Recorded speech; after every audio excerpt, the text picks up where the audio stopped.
Did you really have to put this up on the tractor? Well, we don't have a lift, so you have to improvise.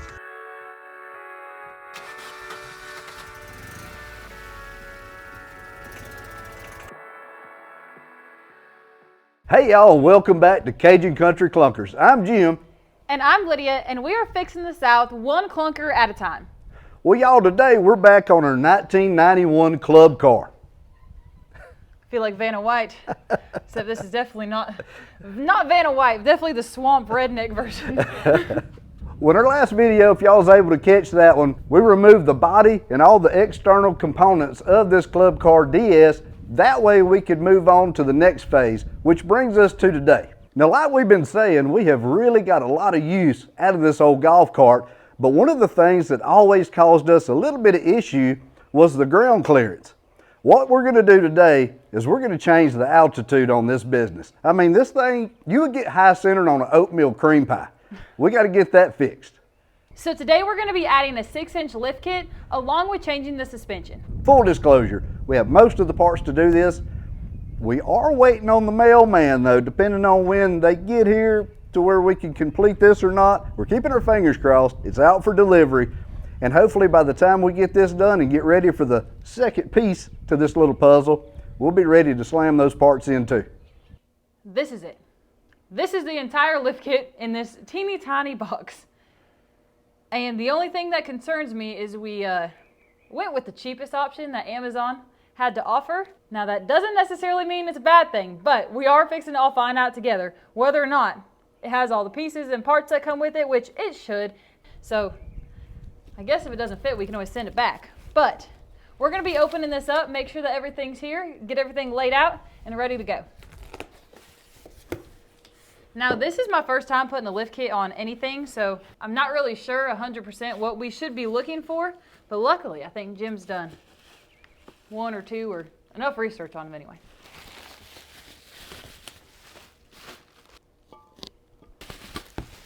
Well, both spindles is there, so that's a plus.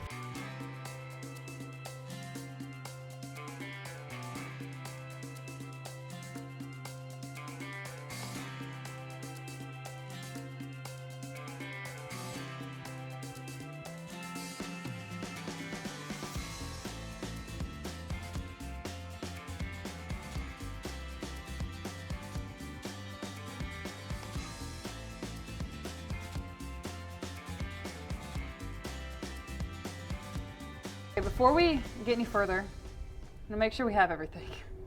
So 2 spindles. Right here, check. 2 upper A arms. Check. The rear lift blocks. Check. The rear stock mounting plates. Check. And 2 center plates. Check. And the main suspension frame. Check. Perfect. This is really a pretty beefy looking lift for the price. I mean, I am surprised. I was worried that it was going to be made out of old Milwaukee cans that somebody found in the road ditch, but this really looks pretty good.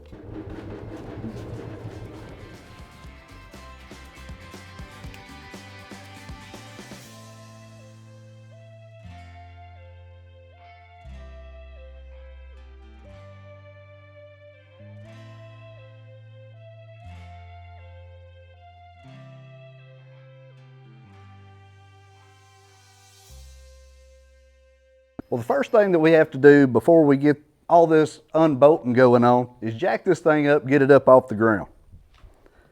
Look at there. We're changing these tires just in time. We done caught a flat.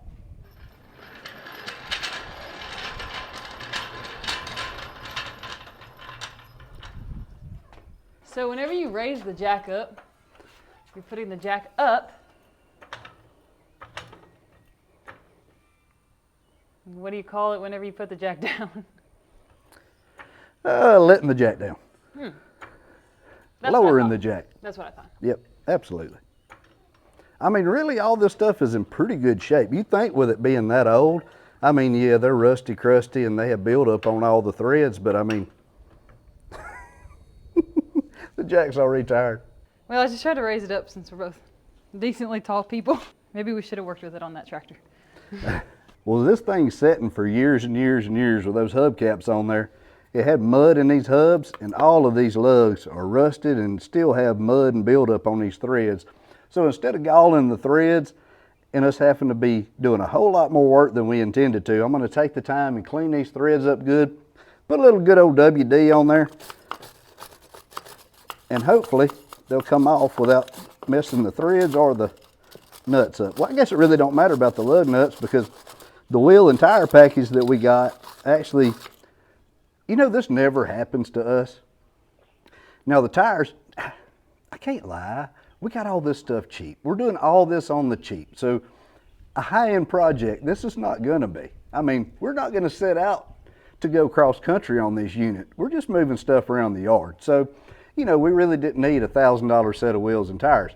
We were able to get a set of wheels and tires, and they were actually pull-offs. I don't understand that. They're really nice. So, I mean, there must be some people out there with stupid money, because these wheels and tires are something somebody else threw away, and they look great to me.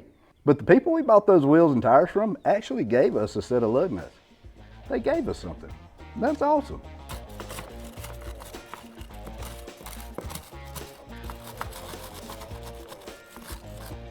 Look at all that. That's what we would have been trying to take that nut over the top of, all those threads.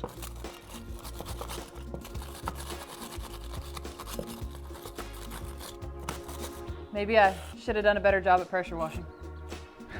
I don't think that pressure washer would have cut this. I know, I might have had to get the steamer out. Now, whenever we were looking at this exact lift kit, we compared it to a lot of other videos that we had seen, other steps that you have to take and stuff that it comes with, and for the most part it seems exactly the same, so fingers crossed that that's the case. And here's a little trick for you. Anytime you're using the impact and something that is really froze up and not wanting to come loose, whenever that nut starts turning, go ahead and bump it back up.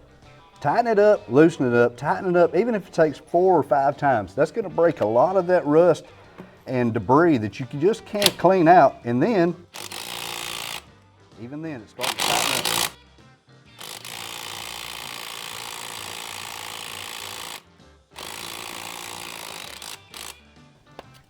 Just spray it again.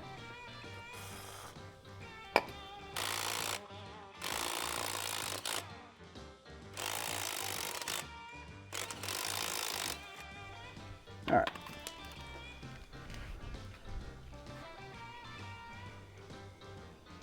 One down. That baby's been on there for a while. 11 to go.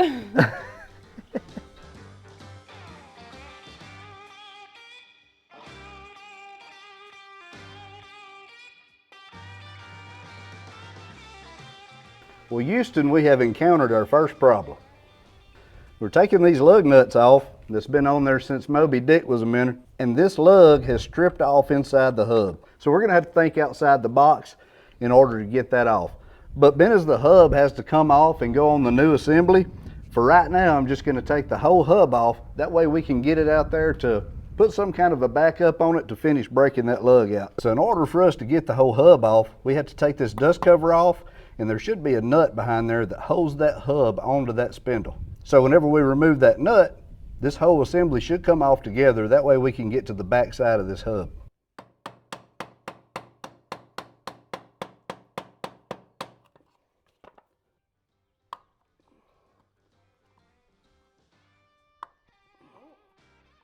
Almost. And there we have it.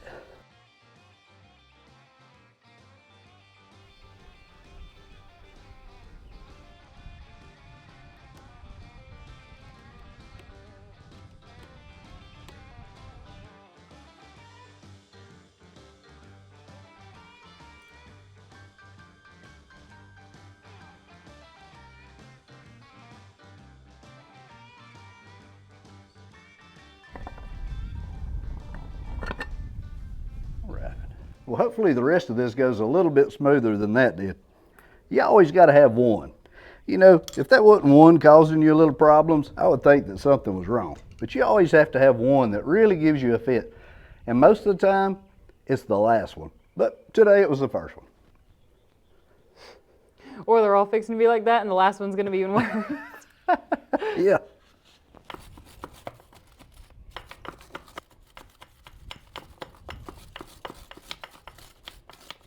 I don't think this side's as dirty. The dust cap's even shiny on this side. So what was you telling me earlier about a dairy in a golf cart? Oh, so you have different golf cart brands, as in Easy Go, right? Easy Go? Or is that a gas station? Easy Go? I think that's a stop and go. Stop and Go. And other brands like that. Well, specifically, the club cart got started at a dairy farm that was right next door to a golf course. So that's how the club cart got started, but it actually was at the dairy farm first in 1958. That's whenever the golf course right next door looked over there and thought, well, that seems like it'd be way better than walking. I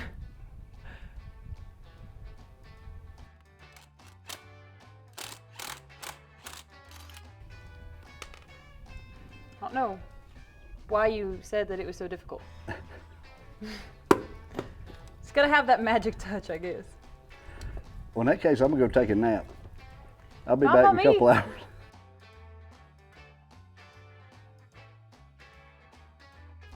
Shouldn't have said nothing. That's my own fault. Well, at least it didn't strip completely out of the hub like my side did. I got 2 more.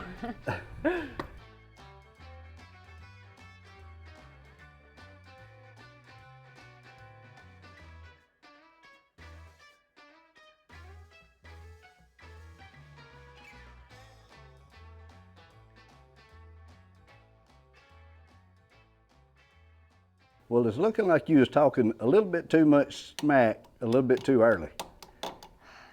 Just one. I just want to be just like you. I just let one strip to make you feel better. There's the pin. There's...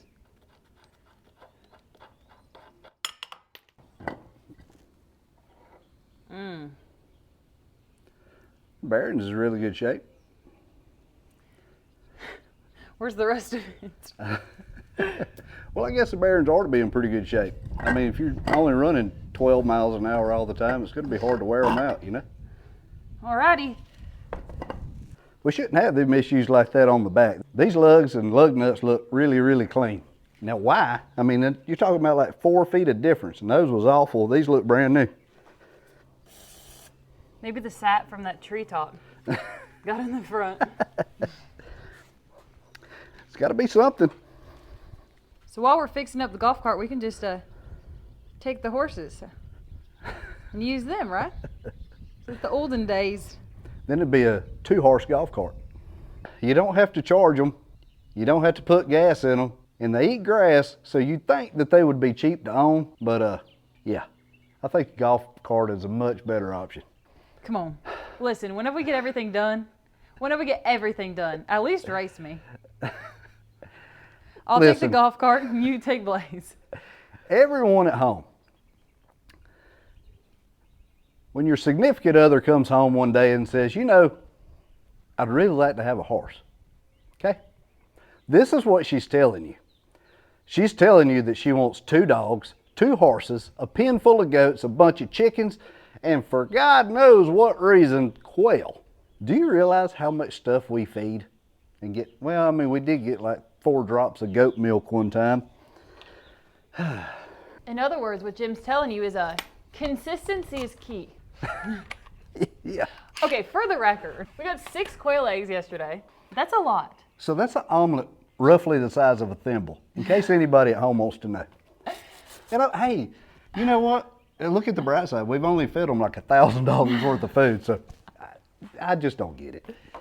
Okay, so Jim is just going to remove these bolts that are holding this drag link together in the back.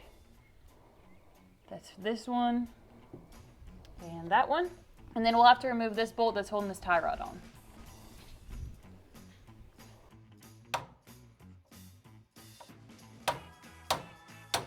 There we go.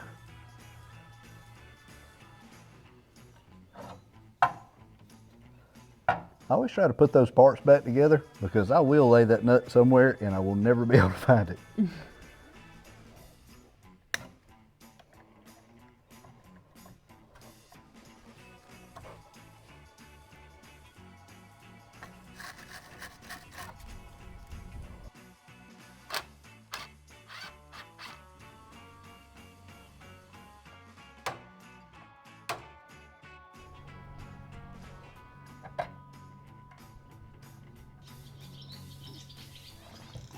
we go.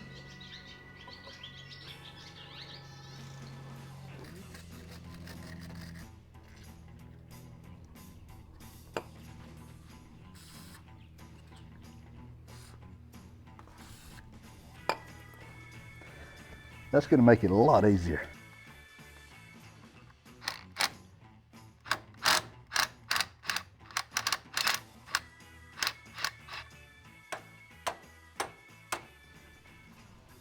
Sometimes everything just needs a little love tap. You always have to have a good, handy love tap hootis available, readily and available. You just never know. Now these are the 2 shocks that we're waiting on to come in the mail today. We also have the ones for the back side as well. We're gonna go ahead and take these off, and hopefully by the time that we get to where we need to put the new ones on, maybe they'll be here. A little bit more pressure on it, you know. There we go.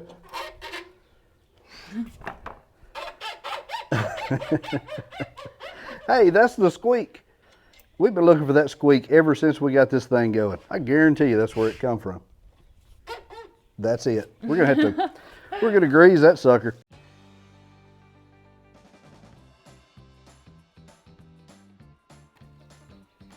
So what we're planning on doing now is we're gonna take these 2 bolts that hold the A-arms on, and we're gonna try to pull these back and just let them flop down. That way, when we take the 4 bolts that hold the plate for the suspension and the spring off, we should just take all that out in one section.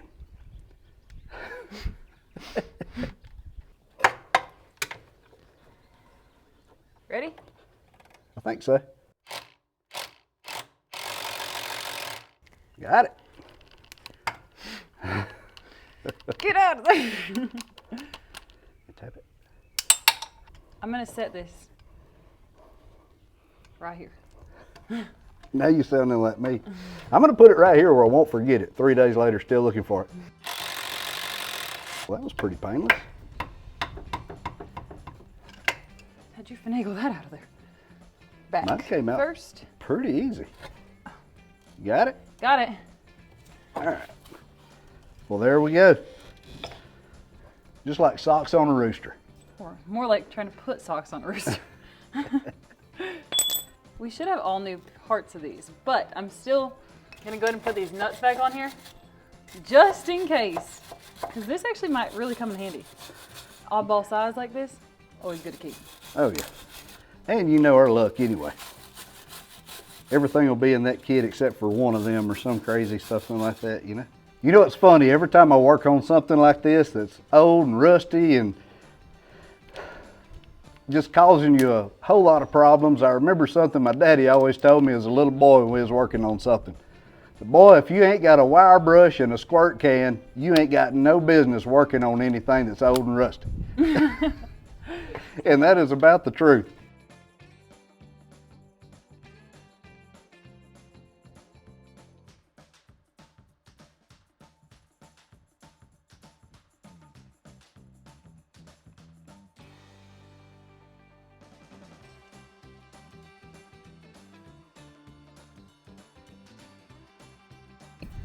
All right, so we just spent a few minutes to build this, and everything that we saw online, people went ahead and pre-built these before actually trying to put that plate on the bottom, then trying to build these in place.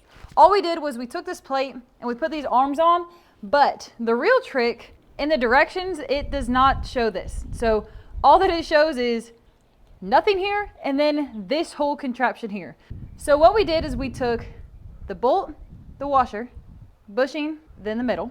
Then on the other side, we put the bushing, washer, and then what would you call this? That's a spacer.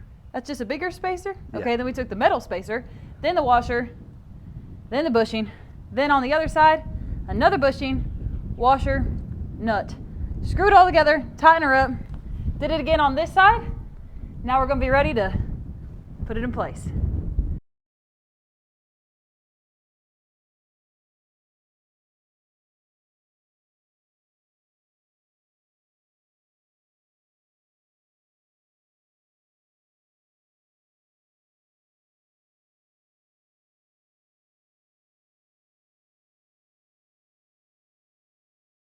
I know we haven't shown this on this channel, but you gotta show them. Hey, Gus is taking a break. You leave him alone. He works hard around here. Gus, don't get excited.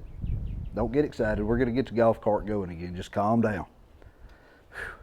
He gets so excited.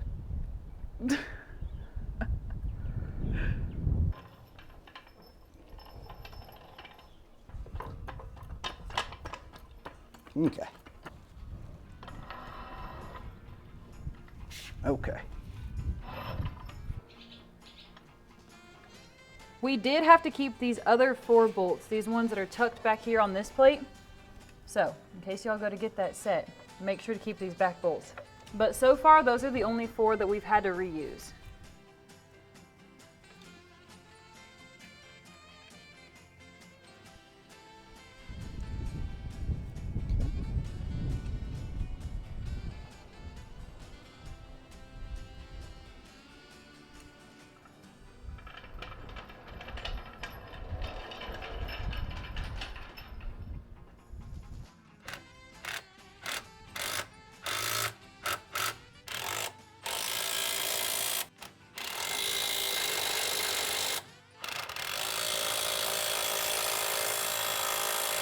That's her. It's pretty solid. On to puzzle piece number 84011. Short arms. What'd you call them? T-Rexing control arms. T-Rex arms, I think, is better. This is what the shock is going to attach to. You know, so far everything's been fitting pretty good, but I will have to say, the instructions that came with this, Oh bueno. Just use us as your instructions. if you order one of these, so far it seems like a really good product, but I would go to your nearest kindergarten class to get accurate directions and not the company that manufactures this. Might have to put a little oil on that I thing. know, what in the world? I'd rather be too tight than too loose. They have this little ring on the end of a retraction ring Okay, here. that keeps it from slinging off of there, and it's really a neat idea and it works really good, but No, it's it really just keeps me from not being able to put it on. it's really a pain in the butt to get the sockets on. All right, here, I'll just hold mine. Okay. Got it? Yep. You know, it would look even better if we had new shocks. Well, it just so happens that I ran to the mailbox. Check They her came out. in. I hope that's what's in here. That'd be a little awkward. Pull out a toaster oven. Exactly. Now in box number 7. Oh There my you go. goodness, look, more boxes. Oh, what, surely all the shocks aren't identical. I didn't look at that. Hopefully they didn't send us all the same shock. Oh no, no, these are different. The back ones are? Yeah. Okay, All right. we'll just save them. Those shocks were only like just a hair over $10 a piece.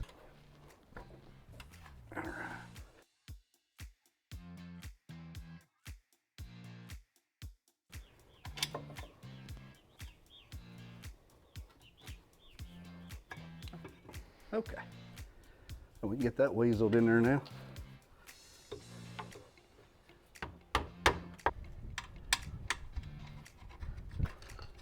I know it already looks a lot better without all that rusty, crusty stuff on there.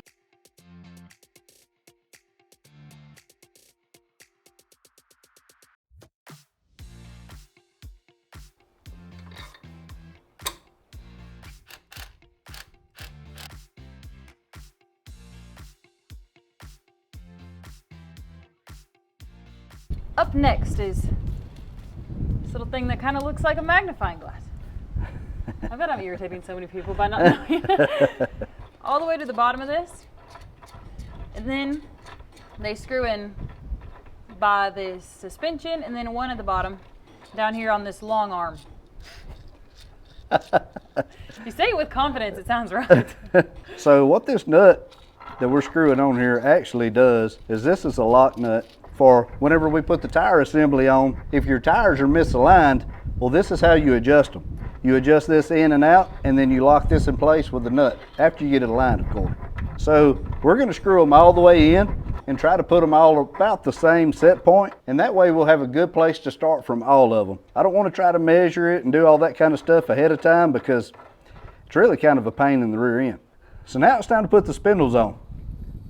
If you'll notice this long arm on here, that's where the drag link hooks up. And on this one, you have a long arm for the drag link and you have one for the tie rod. So it's kind of idiot proof. That's why I'm capable of getting it done.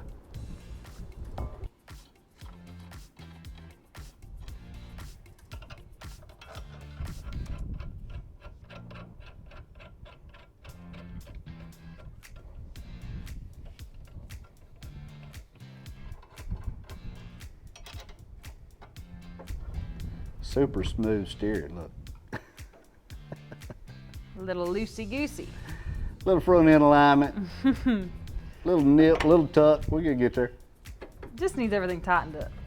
Just put everything in and then go back and make sure everything's done.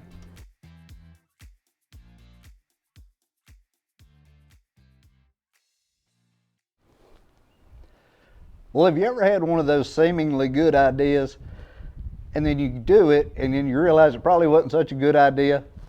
Well, that's pretty much what we've got going on here. Whenever we put this together, I had it in my mind to where the only thing we were probably going to have to do was adjust this base out on the bottom a little bit coming out of the A-arm, and that should give us a pretty steady ride because it looked like the toe end was going to be drastically in this direction. But after we got it put together and got it snugged up, it doesn't seem to be the case. So I don't want to tie my hands with this adjustment starting out being ran all the way in. So we're going to take this back loose. I'm going to take this bolt out because that's the only way you can adjust this. And I'm going to back it out a little bit to give myself some more play at the bottom. So if I have a little adjustment left up here, then I can adjust the bottom in or out to get it perfectly in line. The way we have it now, there's really no room for adjustment. So it seemed like a good idea, but in hindsight, it's really not. So I think what I'm going to do is I'm going to give it about, I don't know, maybe a 3/4 of an inch or an inch of travel. That's a pretty good bit. So if I need to adjust it, that should be more than enough to get this toe in, toe out, level in, level out, whatever you want to call it, just about right. Now the good thing about this is it's not like you're going to be running down the road at 70 or 80 miles an hour and everything needs to be perfect. We're talking about 20 miles an hour tops. So if I got it pretty close, if I got it in the ballpark, we should be all right. Well, all right, there we have it. That's a pretty good looking little setup. That is definitely going to get us up off the ground. Now I got to say, it really wasn't that bad putting this on there. If the instructions would have been a little bit clearer, that would have definitely helped things along, but I mean, it wasn't nothing we couldn't fumble through. Now this kit did not come with new hubs. We had to reuse the old hubs, and I've got them stuck back on there. But these bearings in these things are rough as a cob. And if y'all remember those two lugs that were stuck in the wheels, this is why we couldn't get them off, because the lugs stripped out of the hub because it's aluminum and the lugs are steel. So we just put enough pressure on them for enough time to where it just stripped them out. So we got to replace these. I've got in contact with old Uncle Amazon, and he's going to send us 2 more that's going to be here in 2 days, free shipping. But I put them back on here for the meantime because we can put the wheels on and put the 2 lug nuts on opposite one another. That way we can at least roll the chassis around and kind of get an idea of what it's going to look like while we're waiting on these 2 front hubs to come in. And I almost forgot, if y'all are curious of how we got the lugs taken out of these wheels, it was really precise and delicate. And we took our time. I mean, it was really precision on how we did this. Come check it out.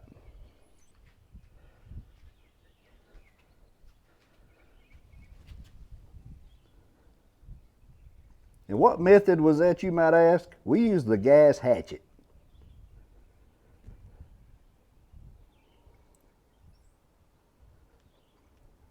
Anytime you're dealing with something metal, the old gas hatchet's always there to bail you out. We might not be able to reuse these wheels. We won't be able to reuse these wheels, but 8-inch wheels are overrated anyway.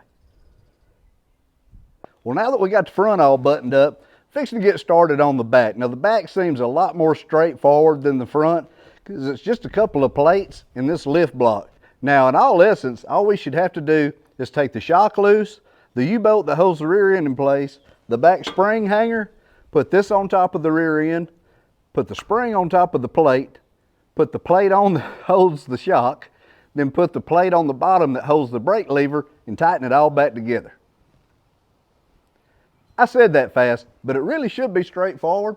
And if these nuts and bolts ain't really corroded and in bad shape like the front was, I'm hoping I can get this knocked out pretty quick because Lydia has a big beef brisket cooking and my guts are growling. Well, that was easy. Things are already looking up.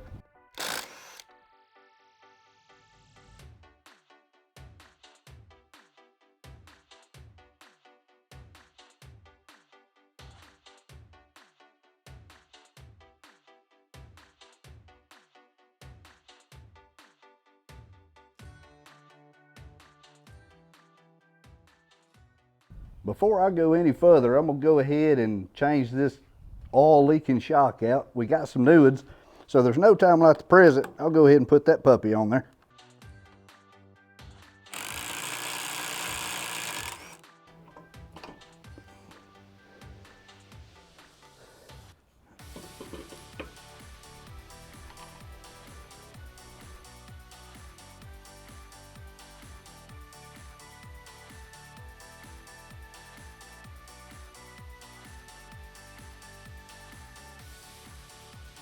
Well, now if the jack just don't slip, I think I'm in pretty good shape. I kind of have one of them hospital backs with this jack. It ain't the most trusting looking thing. I can ease this down now. Oh, looky there. Oh yeah, just in case it decides to do the unthinkable there. Well, once again, what seemed pretty simple has turned out to be quite the undertaking. It's something about this aluminum and this carbon steel that does not want to get along at all. And I do mean at all. All of these things are frozen together and they do not want to come apart at all. No matter how much beating and banging and penetrating oil spraying that you do, definitely does not want to come loose.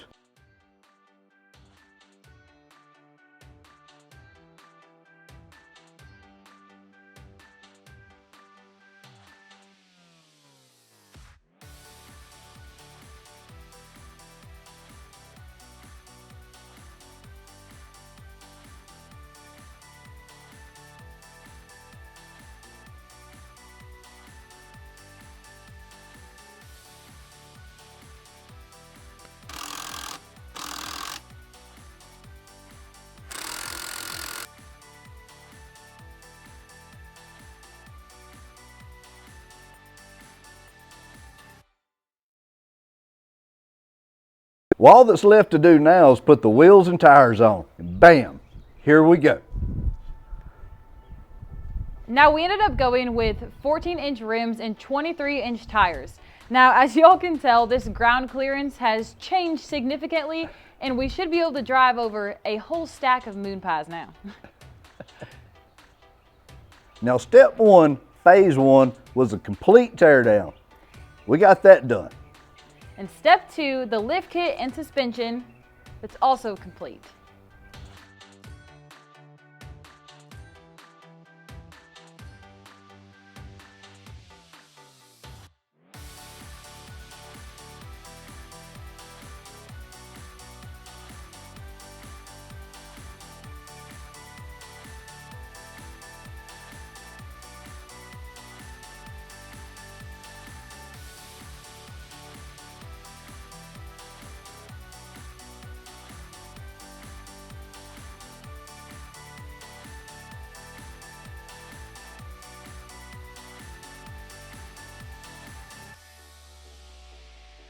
And if you thought this made a good transformation, you're not going to want to miss phase three.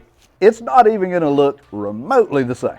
Y'all make sure to hit that like and subscribe button. I promise you, you do not want to miss out on what color Jim picked for this golf cart.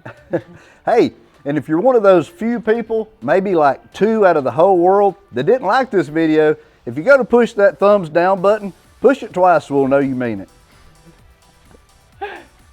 So thank y'all for joining us today on Cajun Country Clunkers, and we'll see y'all on the final step.